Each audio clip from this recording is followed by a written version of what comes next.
Howdy. Um, Sorry about that. Forgot to mute the TV. Um, Welcome back. We're going to cover narrative therapy with families. And this is in this what's termed postmodern approach to therapy. And it is the same ideas or the same idea as the other therapies we've talked about already. Solution focused, for example, and strategic family and structural family, blah, blah, blah. All those with the idea that the client is, I'm going to say in charge, they really aren't, but puts them in the position of being responsible for their healing guided by you as the therapist. So that's kind of the mindset to be in when we talk about this thing. It respects the client as the expert. It names the client / patient, whatever you want to call them, as the orchestrator of their destiny.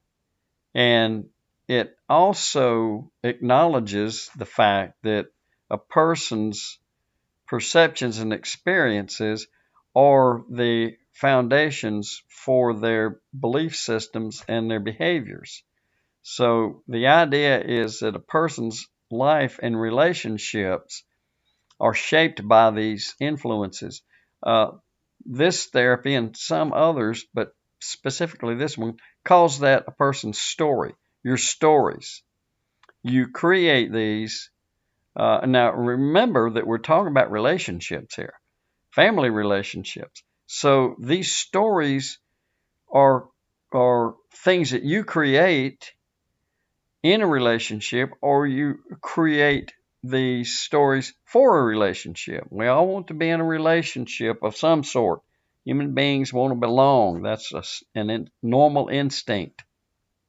If you don't have that instinct, then something's happened to you that has canceled that, and then you need to seek help for that because it's perfectly normal to want to be around other human beings.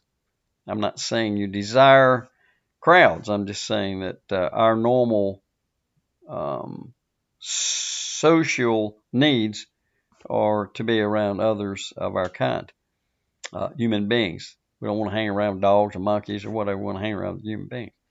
So what happens? A narrative therapist will assist a client in the resolution of problems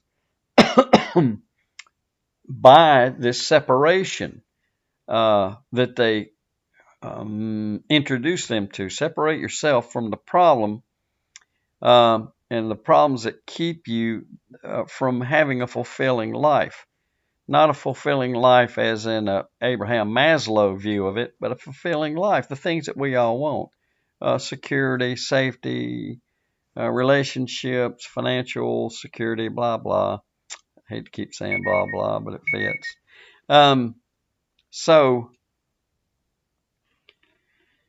the idea is to help you rewrite things.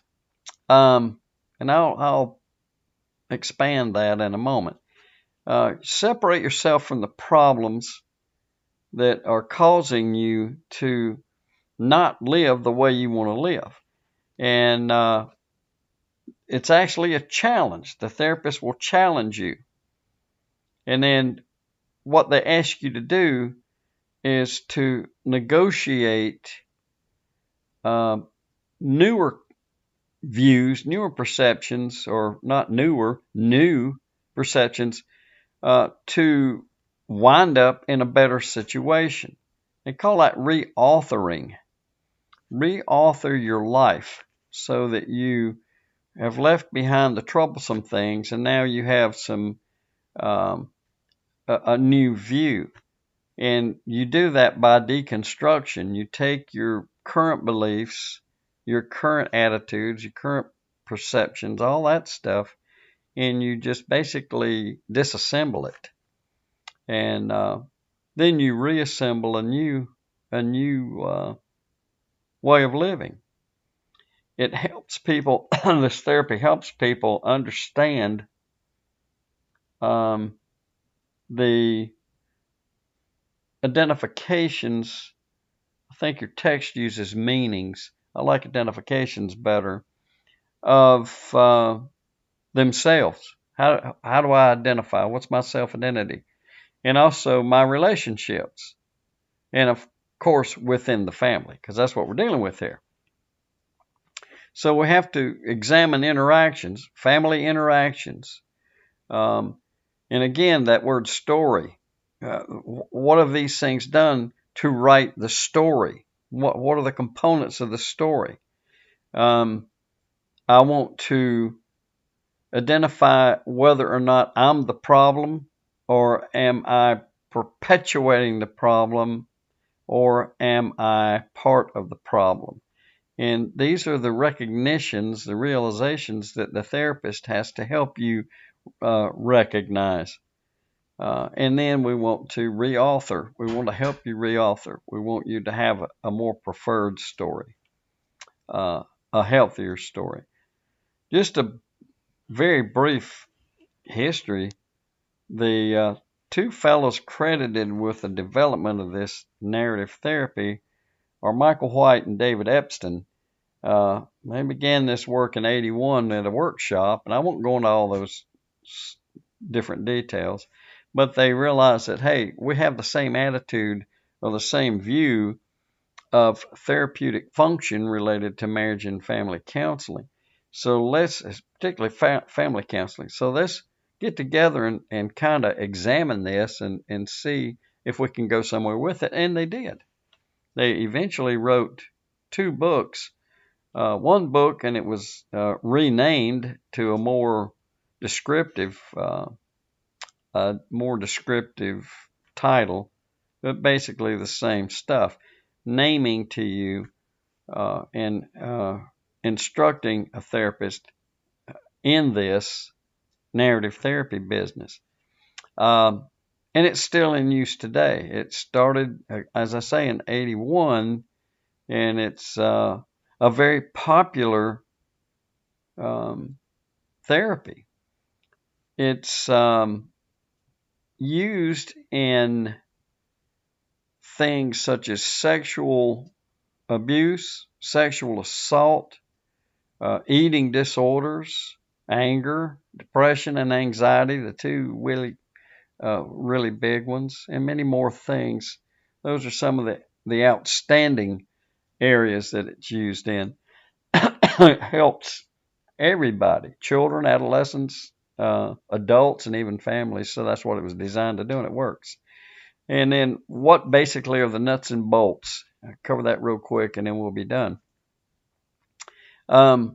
This recognizes, or at least it posits, more than posits, it determines that we live our lives through these storylines, and we create a reality based on that, and then we identify it through the language that we use to describe the stories. And the stories are based on interpretations of your experiences, your perception, and they link over time. It becomes a plot. Your life becomes a plot. You have set goals for yourself before. That's part of your plot. I set a goal to get a PhD. That's my plot. That was my plot. I'm there now. Yay. No more writing all those 30 and 50 page papers. So we draw from different areas to add to our storyline and to our plots, because you have more than one. And where do we draw from? You draw from, according to this therapy, you draw from those around you, your social interactions. And that's called a socially constructed view, a socially constructed perception.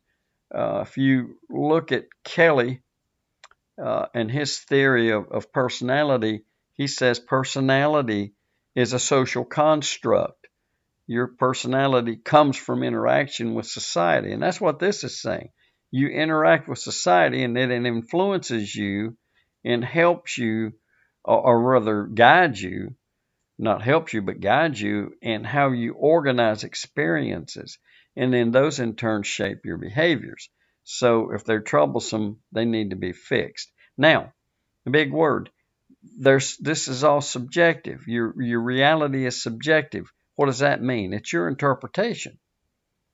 So how do you manage it? I dismiss things that don't fit in my storyline. I include things that do. So, social construct, right? Uh, and this can be applied in almost everything. Um, Children recognizing their role in the family, for example, the wife perceiving what her role is, so on and so forth. You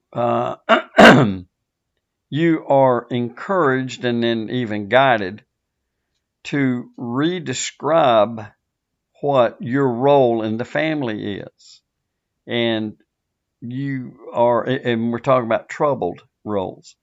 And so what I want to do is try to help you, with you in the lead, change your thoughts and beliefs about yourself and then construct a new story. Reauthor a new story. Working word, reauthoring. So that's, in essence, the nuts and bolts of this.